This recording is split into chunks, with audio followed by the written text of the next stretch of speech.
training. And I am here with Revvell, who is an expert at the emotional freedom technique, also known as tapping, and also known as EFT. And so I'm just so honored that you're here.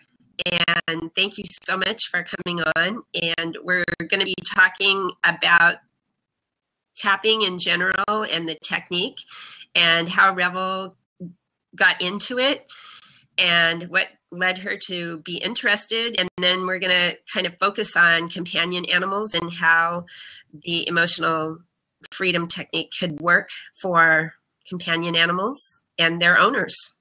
So, Revvell, please tell us how you got into it and what got you interested in this technique. Can you see me? You are frozen. If you can hear me, okay, you guys that are in the chat, can you see her? Does she look frozen to you? And how do I look? Am I frozen? Okay, so Buffy Blondie says that she's frozen, I'm not. So if you could refresh, that would be great. Great, thank you.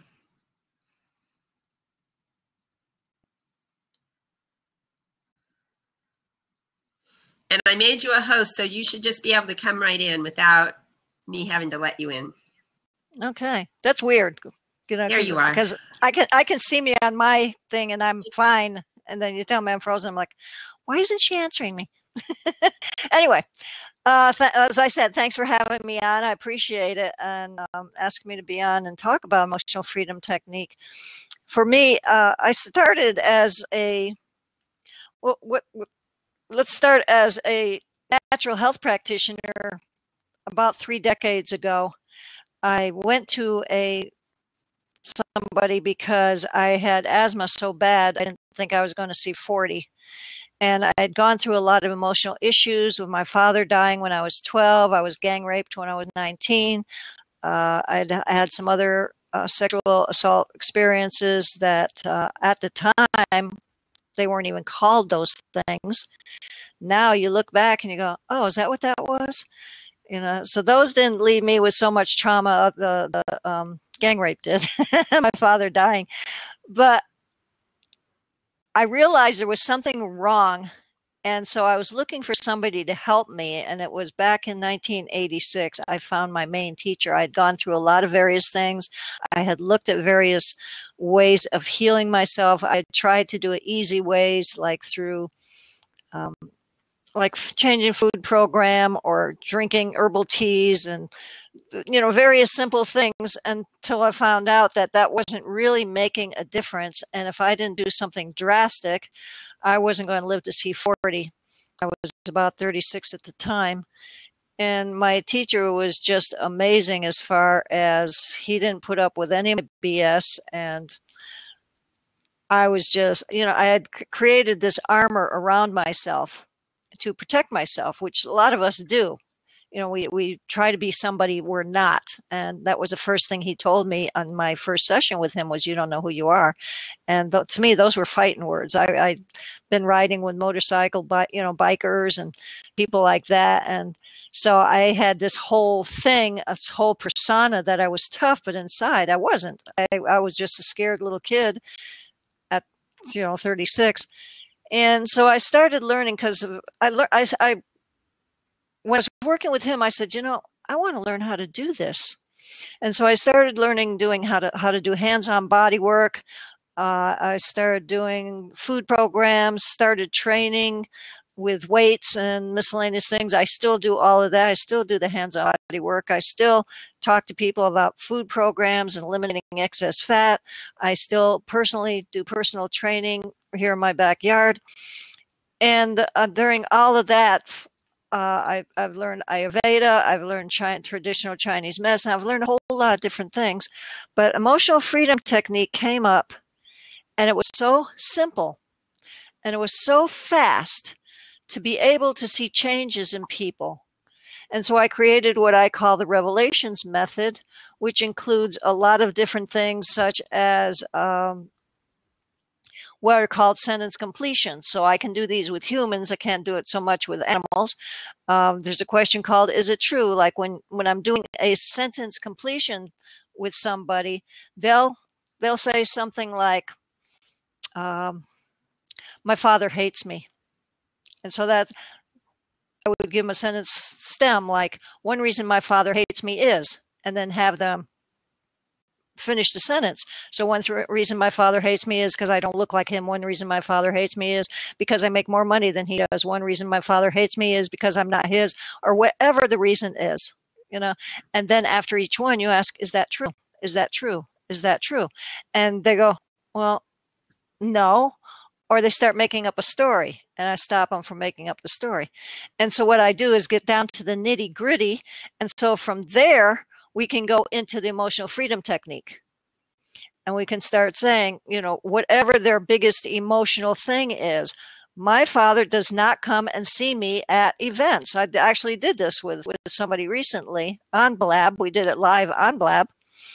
And his big thing was he was very, very successful in hip hop and the music industry. But his biggest thing was, my parents have never come to see me perform. And so we did something like that we did emotional freedom technique on that. One reason it bothers me that my parents don't come and see me is, so we did the sentence completions. He said, whatever the reasons were. And then we went through, is that true? And he realized that it was just his stuff, that he was looking for their approval. He wanted their approval. One reason I want my parents' approval is.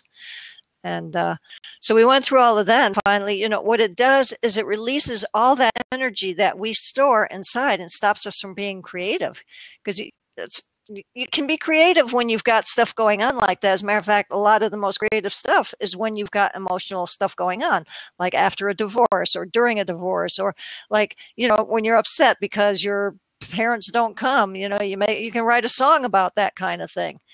And, but to have it govern your life where you can't be happy because your parents don't do this, or this is happening, or that's happening, like with Bruce, what's going on with him?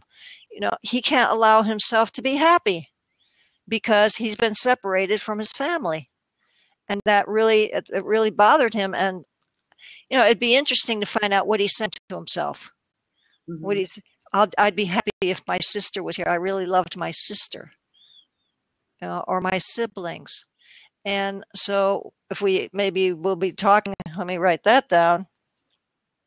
And Clyde, the little Papillon, mm-hmm. I think maybe part of his issues too, because Clyde's a little older. He's about 3 years older. He does try to sort of dominate the labs, and so and he really strange things. So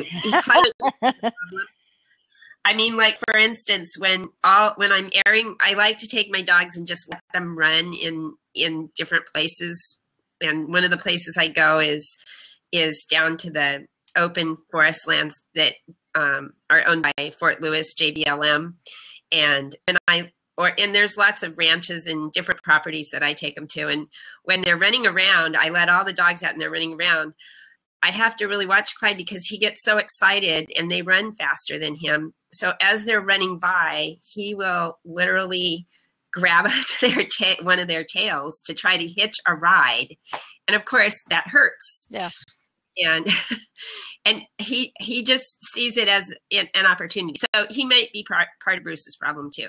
I want to go back and ask you to clarify for me, because you were going so fast on your story.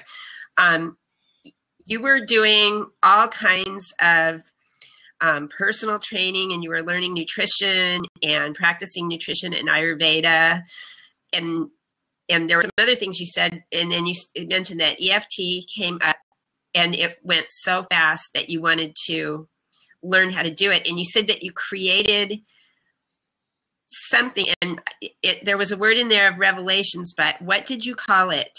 It's a revelations method. Revelations method. Okay. And that's where you took the emotional freedom technique, the EFT and the tapping, and you added your own. I added other things I have learned to assist it and becoming even faster for me. because a lot of times people do just the emotional freedom technique, which can bring up a lot of your past stuff.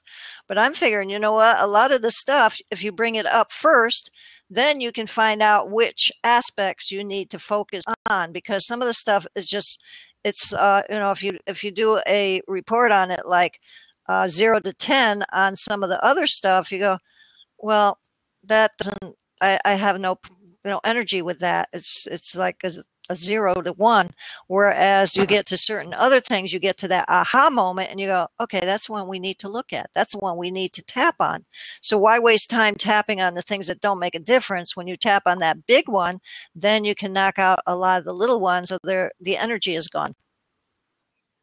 So I've noticed when I've seen you work with people, which I haven't seen you do a lot of it, but what I have seen is your questioning is kind of, it seems like people build a cocoon around themselves, and I believe you call it their story.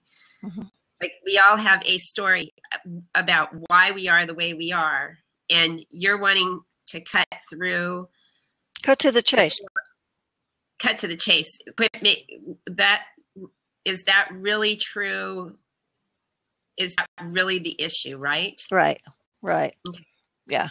A lot of times when we do the sentence completions, rather than just say what it is, like say, let's go back to my father hates me because, and then, well, at one time my father did this and did that. And I'm like, no, my father hates me because, just come up with a sentence, just get it out there. My father hates me because I stepped on his toe one day, or whatever the issue is. You don't have to go into the, oh, well, one day I stepped on his toe and he said, ouch. And, and you go this whole thing. And it's like, okay, we don't need to waste that energy on that. So you stepped on his toe. Is that true? Yes. Okay. One reason I stepped on his toe is, well, I stepped on his toe because I was afraid and it was a mistake. Okay. So you've got some energy behind this. So 0 to 10, how much feeling do you have with that? A 4. Okay, we tap on it, we knock it down to 0. And that aspect is gone. So each aspect in a incident, if you eliminate each aspect within an incident, then you can just allow all that energy to disperse. And you might still remember that you stepped on your dad's foot, but the energy behind it is gone, and how he responded to it. And a lot of times our perception of somebody's response is inaccurate. Yeah. Say you're sitting and you're a little kid and you're playing with something and you're making quite a bit of noise, and your mom is ironing, and all of a sudden she looks at you with this angry look, or you perceive it as an angry look. She may have heard something on the radio that she became angry about, and she made that face, and then she turned and looked at you to make sure you were okay, but you perceived it that she's angry at you. So you carried that as one more aspect. My mother is angry at me. And so we look at that and go, is that true? I don't know. Then it's a no. If it's an I don't know, then usually it's a no. And so if you still want to hang on to that story, then we'll tap on it and we'll release the energy behind it. My mom looked at me like that. And even though my mom looked at me like that, I choose to totally and completely love and accept myself. And it's okay that my mom looked at me like that. It's okay that I stepped on my dad's foot and he maybe got angry. We release this energy, we transform it into something that's supportive of our life and our growth. Does that make sense? Yeah. And I read the 2 articles you sent me the links to, and I just love the idea and just what you said about the English Bulldog that you helped. And of course, the skeptic in me, what I was saying right before you came on is I've learned in my old age that to stop being skeptical and to start opening myself up, because there's so much stuff out there. There's so much energy that intersects, and I don't even have words for it. I'm sure you're so much more eloquent about it than I am. But if I don't get out of the skeptical thing and okay, so one of the things that I do for a living is I quote unquote train dogs, but I really am a coach for people that have problems with their dogs. And I fix the problems with the dogs and the relationships that they have with the dogs. And I see it's really a matter of counseling people. And I see the same stuff over and over. And I tell people before we start, I only take people that are willing to suspend their disbelief, because when we start doing this work, it's going to seem really woo-woo and sort of magic, and it's going to work. But if you're fighting it, it's not going to work. And so in my quest to try to become more healthy myself and get rid of some of my health issues, I've really been exploring a lot of like the stuff that you've been doing for 30 years, the nutrition and, the Ayurveda, and just listening to all different kinds of aspects. But the skeptic in me, of course, is trying to filter everything through my brain and my experience, which is that people project onto their animals. They project their stuff, but that's my filter, and I don't want to pollute that. So, of course, when you tell me the story that, that it makes me wonder if you fixed her, which made her dog better, or if you actually fixed her dog. So in the link that you gave me that I was reading, the gal in the office had a Labrador Retriever that was about a year old, and he or she had severe ear infections ever since the gal got her. And of course, the gal in the office that had the screensaver of the dog was very skeptical and thought that the person who was wanting to do the tapping was just out there, which I'm sure you encounter all the time. Sure. But she allowed him or her, I don't remember if it was a man or a woman, to go ahead and do the emotional freedom technique with the dog's picture as a surrogate. And when she got home, when the lady with the dog got home, the dog's ear infection was gone, and it didn't come back over a course of like 2 years. It never came back. And it talked about, the person doing the emotional freedom went all in there and empathized with the dog being taken away from its siblings and its mother, and feeling so much fear about being taken away from the pack. Because it's true, I tell people this all the time. You must not bring a puppy home and lock the puppy in the garage or outside in a kennel, because dogs have the instinct that their fear kicks in, because it's their instinct kicks in that they have to be with their pack in order to survive. And if they're alone, they're not going to survive. And so I totally related to that story. And so I don't know how it works, and I don't even care how it works. I just want to know. I just want to see it work. because what I had to learn from somebody else. And when I tell people all the time, stop thinking about this so hard. Don't think about it. I can see smoke coming out of your ears, and it's not going to help.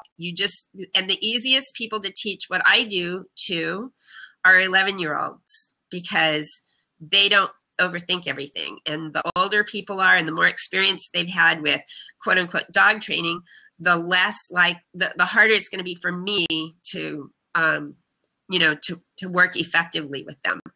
So it's interesting, because I didn't read the article I sent you. Okay. So I had no clue that it was a lab and that it was taken away from its pack. Well, which is the same thing that had ears. Every puppy is taken away from their pack. Right. Because I understand that. What I'm saying is I didn't realize it was a similar story to your dog. Uh-huh. I had no clue.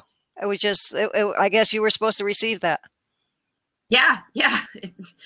And so, I was thinking, okay, I've got all these dogs here. Which one has an issue, and then I'm like, oh, Bruce with his aggression, his like totally random and unpredictable aggression. And like I said, I mean, when Bruce, I already had another puppy. So when we got home, Bruce had a puppy to play with and another puppy to be around, but it wasn't his sibling. But, and everyone that's listening is going to think I'm crazy, but I'm the only person probably in the whole world that gets a puppy from somewhere else when I already have puppies, my own puppies. But I've done it a couple times over the last 20 years. And I noticed that when a puppy comes to my house and I have puppies around the same age, I mean, one of them just came out of the airline crate and just stood up on his hind legs with his paws in the air and just went over and just plopped right into the middle of my puppies as if they were his litter mates. And he was so happy and so relieved to see some other puppies. But most of the time, people are getting one puppy and they're taking the puppy home. And the puppy, of course, just got jerked away from his litter mates and his pack and his original people. And now he's at their house. And a lot of times those people are very unsure. And so I know it's very traumatic for the puppies. Sure. Yeah. And it's traumatic for the person bringing them home when the dog's not acting the way you would like the dog to act. Right. So it is your issue as much because you're distressed about Bruce. Speaking of puppies, I have some puppies downstairs that are together. They're not alone. They're together and they're playing and they're barking. Can you hear that? I can hear. Distracting? Okay, yeah. Let me run and at least close the door, and I'll be right back. Is that okay? Mm-hmm. And in the meantime, if anybody in the chat has any questions, please ask Revvell.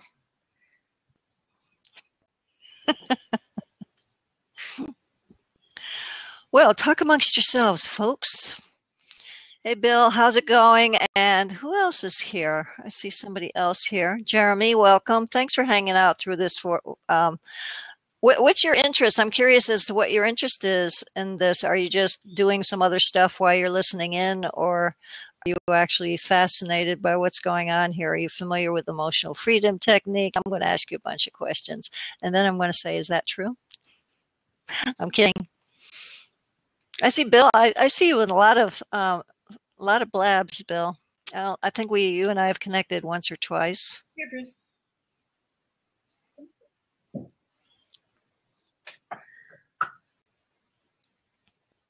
So I've been listening to your breathing. Do you have an issue with asthma or something of that nature? Yes. And one of these days, you and I need to get together all by ourselves and see what you can do to help me. Because it's been 30 years and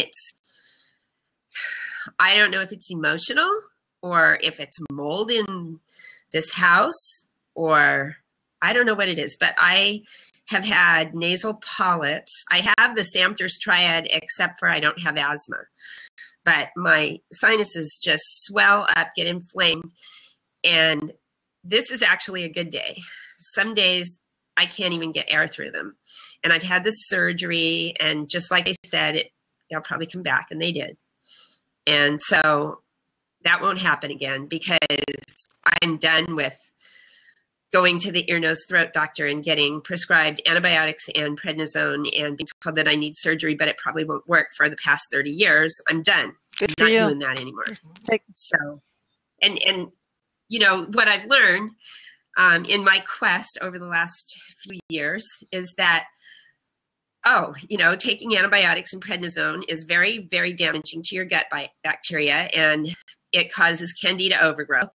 And so I've been working really hard on that and doing, the cleanses and stuff like that. And I think it ebbs and flows, but it never gets really, I haven't found a solution. So it very well could be emotional. I know my asthma was the asthma. I don't want to own it.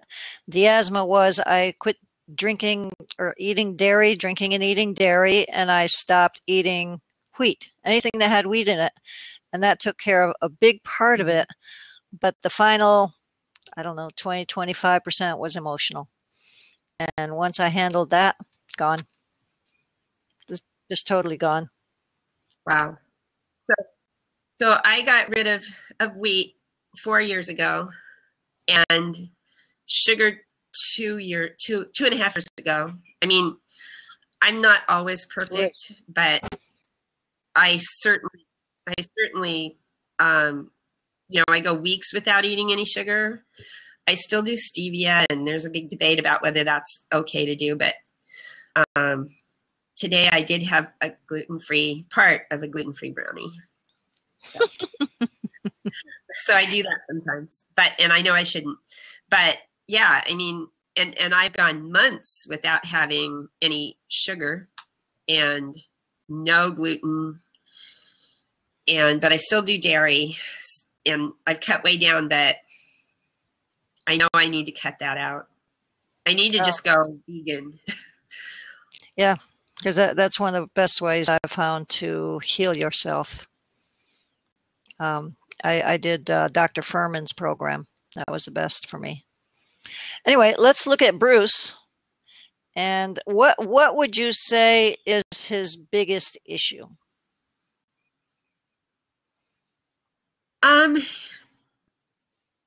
Really, it's the random for me. I can't speak for Bruce really, but for me, it's this random going after other dogs when they get in his space, and he hurts them. So, from what you can tell, it's random aggression. We don't know why he's being that way, but it is his random aggression. Okay. And he doesn't ever act aggressive. Like, he's friendly, and he isn't a dominant dog at all. And with the older dogs, with all the females, I mean, they totally lord it over him. He doesn't get away with anything. So he's basically a submissive dog for the most part. Yeah, he is. Mm-hmm. But when somebody pops into his space and pushes. Yeah. And I think not only was he in his space, but he was also dominating the Papillon. I'll bet, if I were a betting person, I'd bet you $100 that's what was going on when that whole thing, and it was over in a second. It was just, and then I heard the Papillon squealing, and I ran to the window, and there he was with his leg dangling. Oh, poor thing. Okay, so what we do with emotional freedom technique is first we do what's called a setup statement. And the setup statement names the issue and then the solution. So the issue here is random aggressiveness. Does that work for you? Yeah. So the statement is going to be, I'm going to write it down, so this is going to take a little time, even though. And when we say random aggressiveness, I think it's fear-based. Oh, yeah. There's no question. Fear or just complete annoyance in the case of the Papillon. But going back to when he was a puppy, the Papillon was always trying to lord it over him, when the Papillon was actually a little tiny bit bigger than him, or about the same size. So he's got this history. So I think it's fear-based, and just it's just been building up. Okay. So I'm going to do a few. We do 3 setup statements. They can all be the same, exactly the same, but I'm going to change it up for Bruce. We're talking about you. We're doing an experiment on you. How's he acting right now? Ask him if it's okay. Is it okay if we do an experiment on you? Would that be okay? He yawned and wagged his tail. There we go. And he's lying down, and he seems very relaxed. And he's actually enjoying the fact that I'm paying all this attention to him. I'm sure. Yeah. Okay, almost done.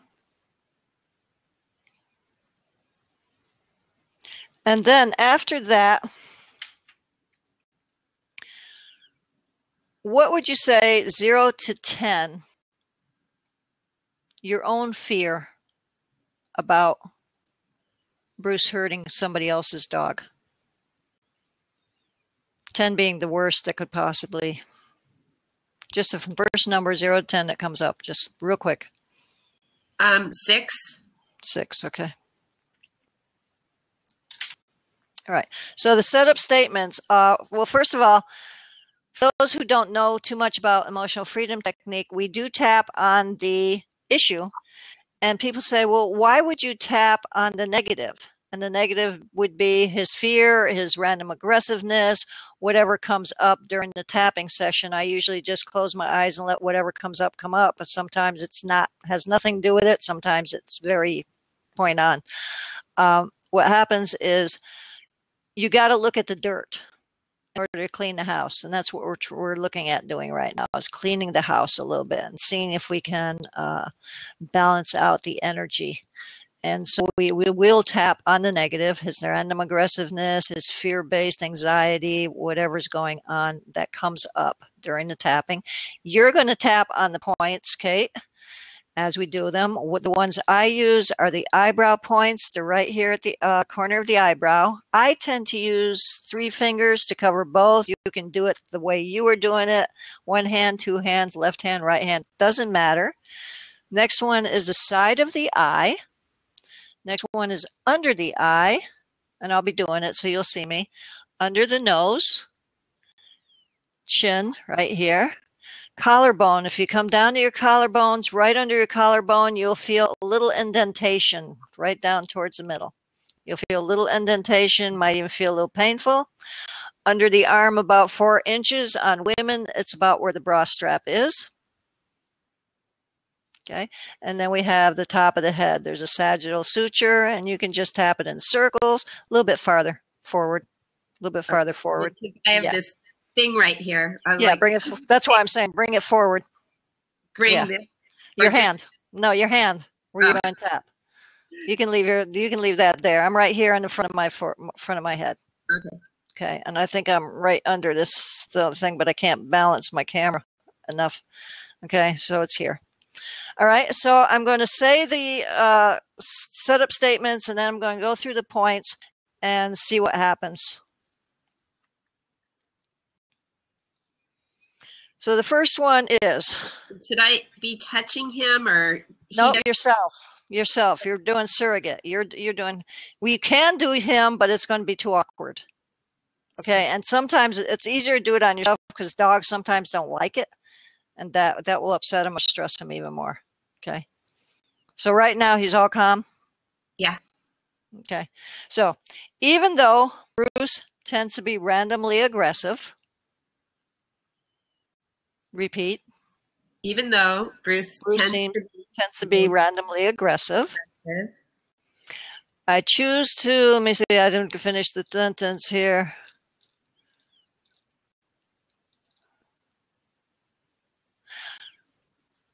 I choose to totally and completely love how he is anyway. I choose to totally and completely love how he is anyway. Even though Bruce has a lot of fear-based anxiety. Even though Bruce has a lot of fear-based anxiety.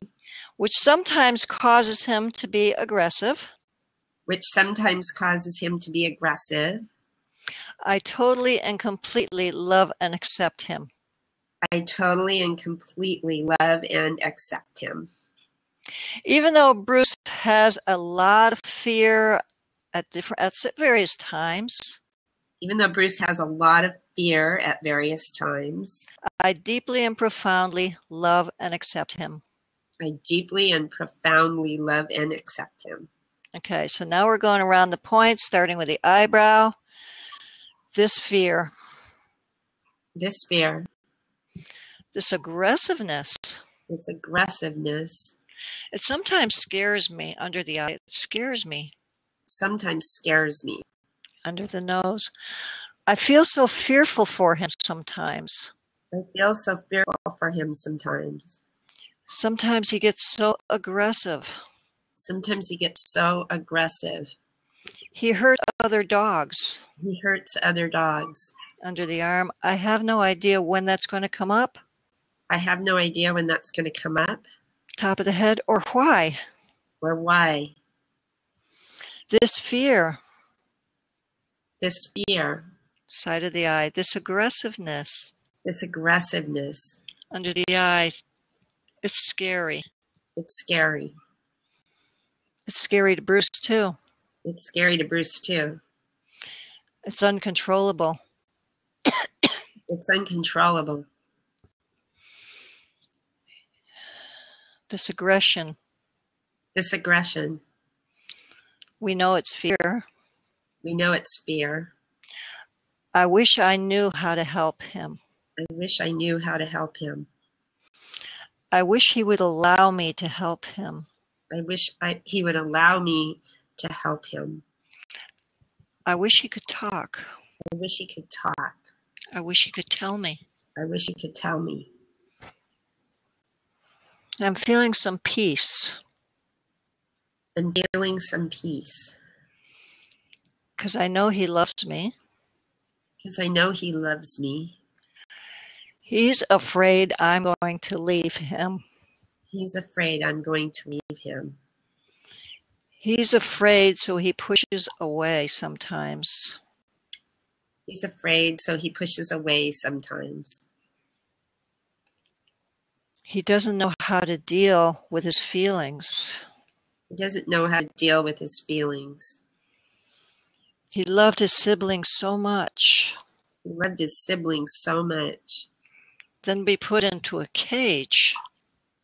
Then to be put into a cage.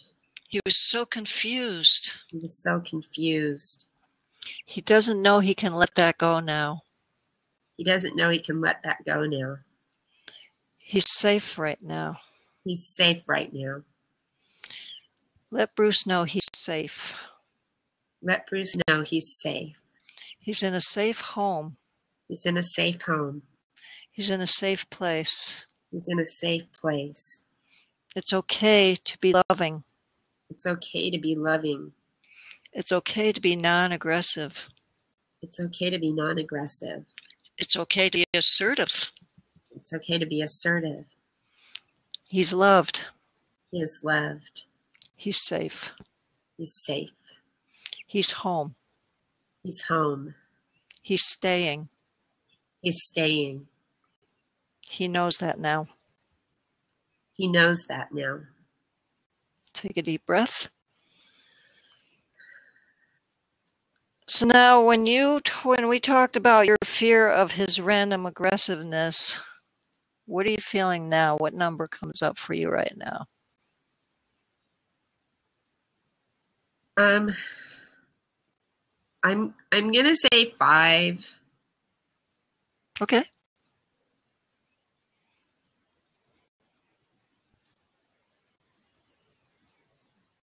What do you think? What are you feeling? Take a breath. One thing I'm feeling is, that's a sentence to completion. So say the sentence. One thing I'm feeling is. One thing I'm feeling is hope. Okay. And I'm also hoping that my skepticism isn't going to screw this up. Skepticism has nothing to do with it. Okay, It good. either works or it doesn't. Okay, good. See, so your skepticism is stopping you, not him. Okay, good. What's he doing now? He's lying on the floor and his head is up and his ears are forward, like he's trying to figure out what's going on. He knows that we're talking about it. Okay, so let's do a little something on your fear. Okay. Okay. Let's do the sentence sub-statement.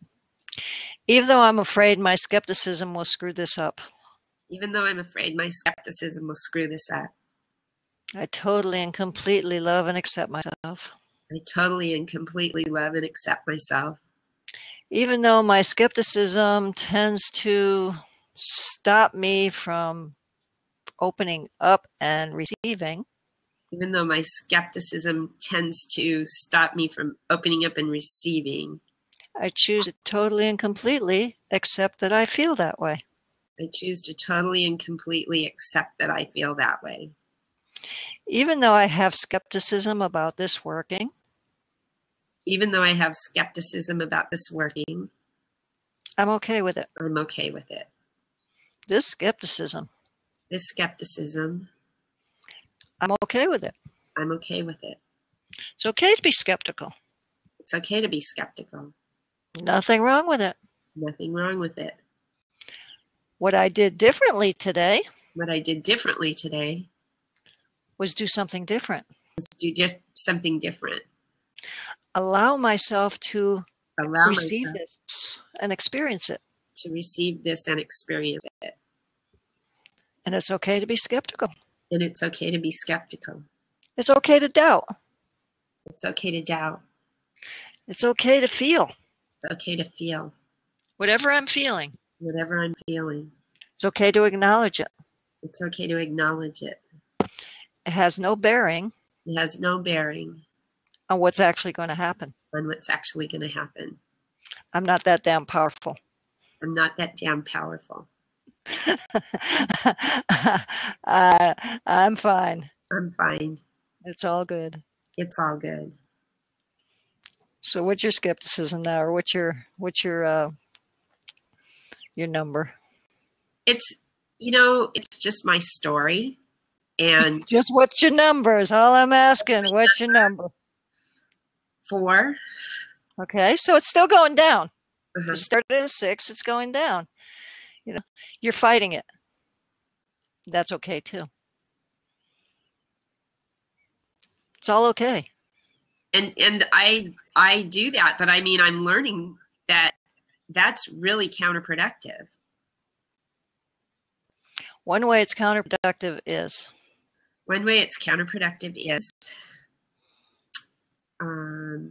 that I slow myself down in being able to access the things that would work for me by putting up those walls.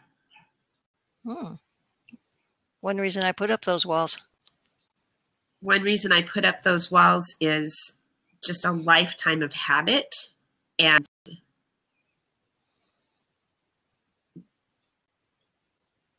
emulating my own parents' skepticism about everything.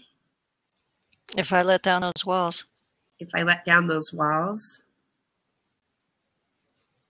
then so much good and healing and success would come into me. Do you know you have a dog next to you that's got some walls up? That's got some what? Walls up. Yes.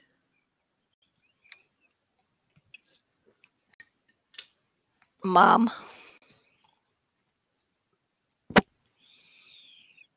We take after our owners. We take after our parents. You're taking after your parents. Now you're Bruce's parent.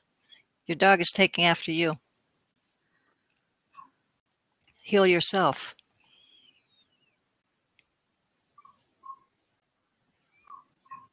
Yes. Yes. It's always about us.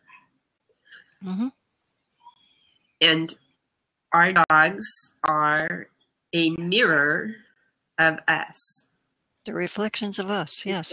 Although sometimes I wonder, is it prismatic, or is it like the funny when you go to the fun zone mirrors? Because the other dogs, each one is so different. They each have such different personalities. And I've never, ever had a dog that has done the things that he's done. Never. Well, consider this, though. He came from a different situation. I mean, every dog has come from a pack. Right. He was traumatized when he was taken from his pack. And so all the emotions you went through when he was crying, wanting to be back with his sister, after that playtime, you went through a lot of emotions too, because you may have been frustrated because you can't get him to stop crying. You're driving, you're in traffic or whatever. Look at each of those. And what we would probably want to tap on would be each of those emotions that you went through. You know, look at every single aspect. That's when EFT gets really deep and really works well, is when you look at each of those. If you sit down and write down, wow, I wish he would stop crying. Oh, the poor baby. I feel so sorry for him. Oh, I wish we could have taken this, you know, all whatever came up for you. If you write that down and tap on it, you might see a difference. Okay. And does that make sense? So this is something that I can do. I can write things down and work through it and tap through it myself. Yes, you can.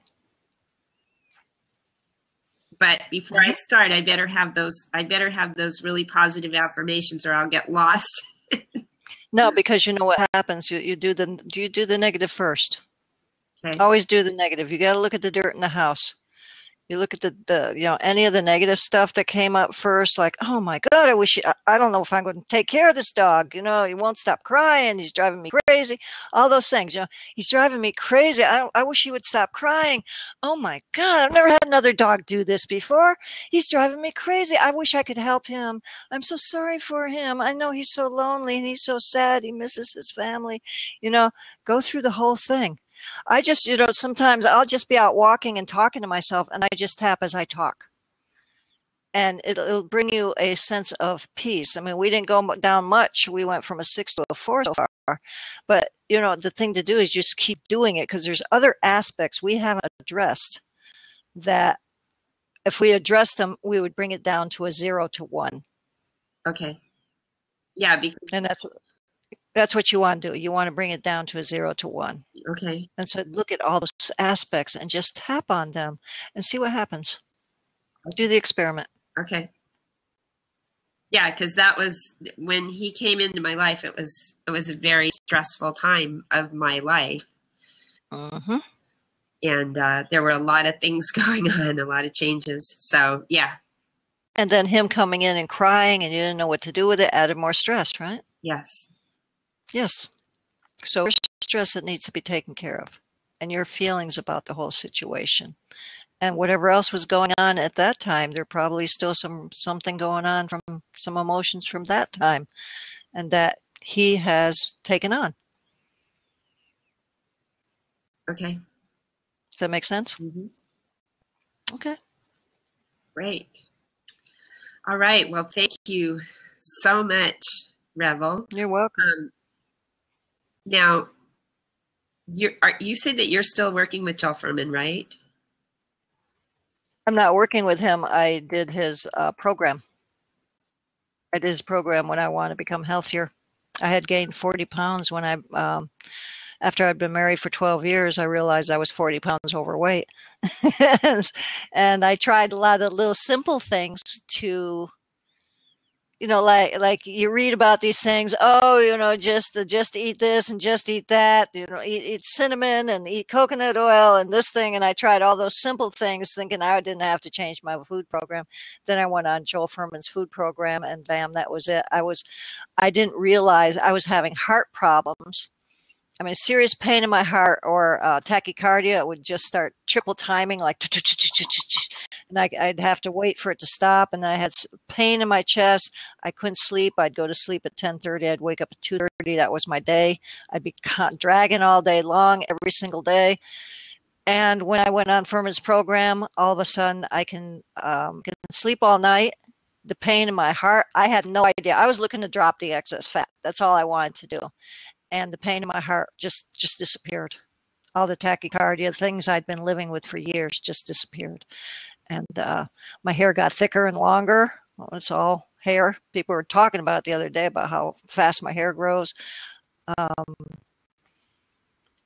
mean, I just feel tremendous. And I'm 67 years old. Wow. And you don't look 67. Well, I look like what 67 is supposed to look like.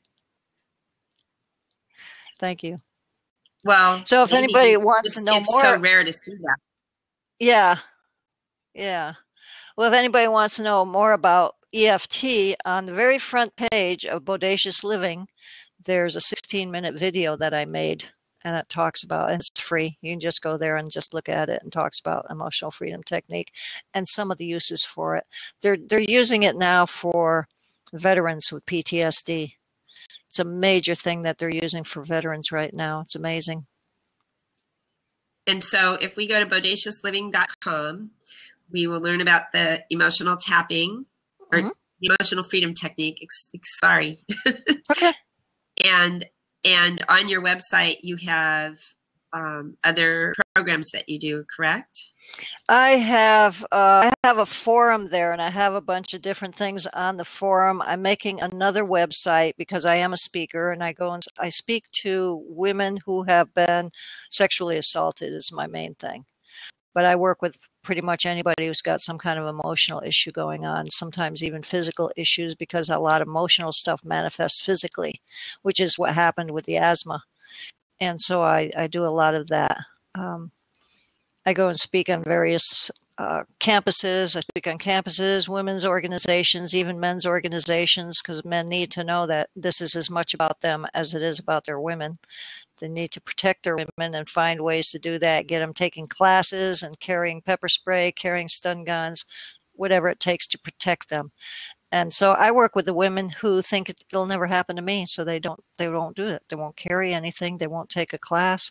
And so I work with them at that aspect as well, because it's a self-esteem issue.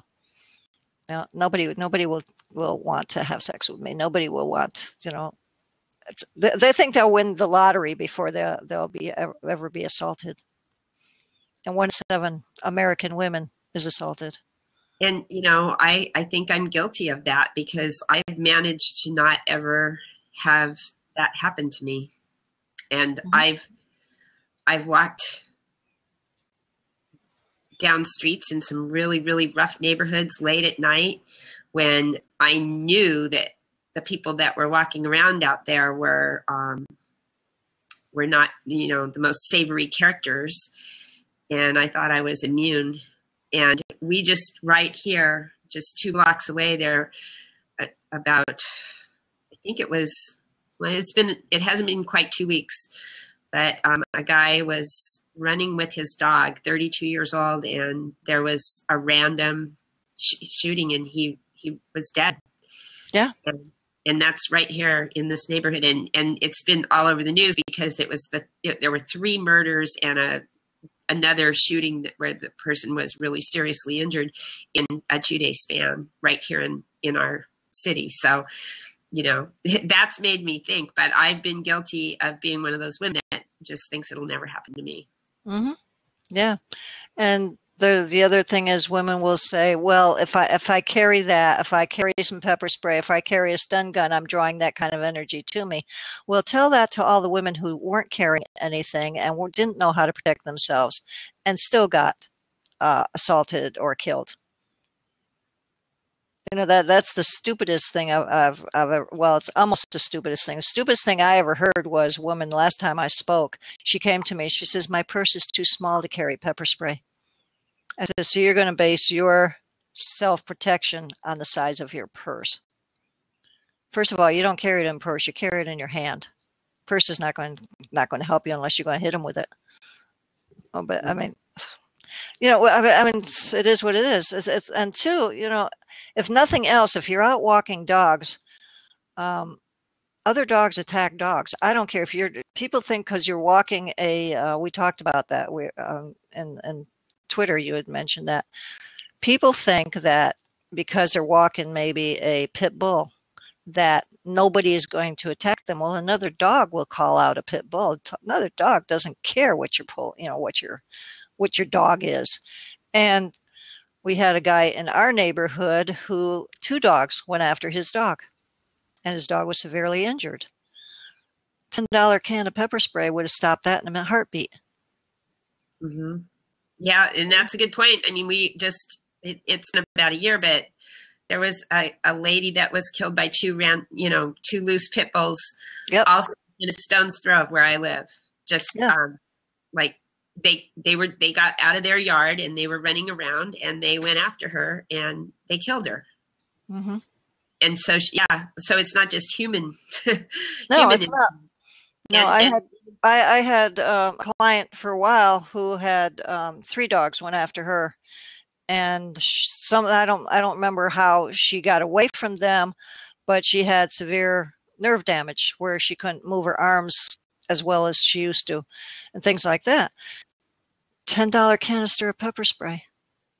And even they make something called the pet reinforcer or something like that, and all it is condensed air, and you just fire it and it shoots air into the dog. And not every dog, but I would say probably 95% of the dogs out there, that's enough to get them to back off.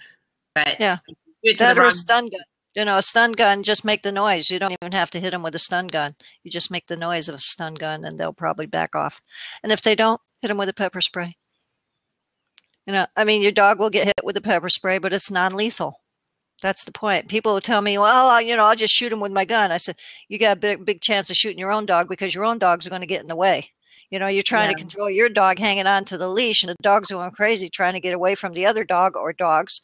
And you're trying to shoot a gun. Are you serious? You know, just hit him with a pepper spray. Now, do you have to have a license for pepper spray? You know, not here, not in California.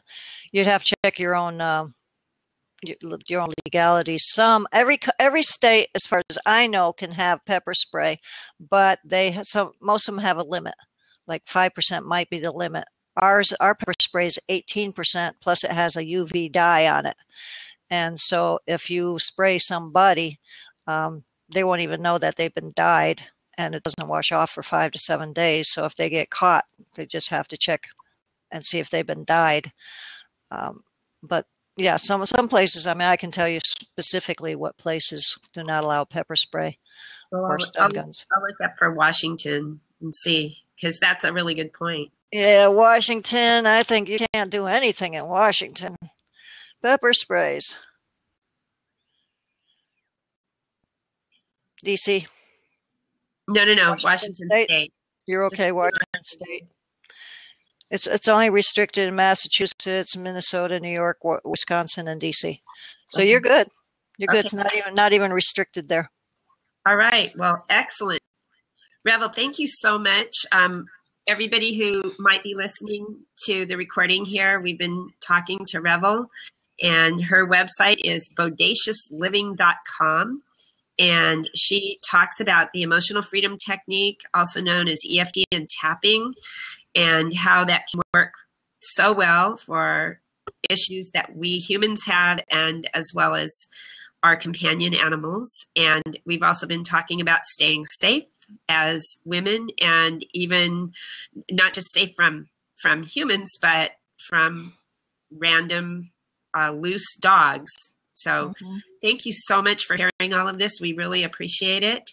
And I'm going to look for your show tomorrow on Facebook. Thank you. And that's Tapping for Success, and it'll be sometime around 10 o'clock, maybe? No, well, 7 to 8 Pacific. 7 to 8 Pacific. Okay. Sometime in that time it should be. Okay, I'm going to look for that. Thank you. Thank you, Revvell, so much. We'll see you around the Blavosphere and the Facebook sphere. All right, and thanks, Bill. And who else is here? Jeremy.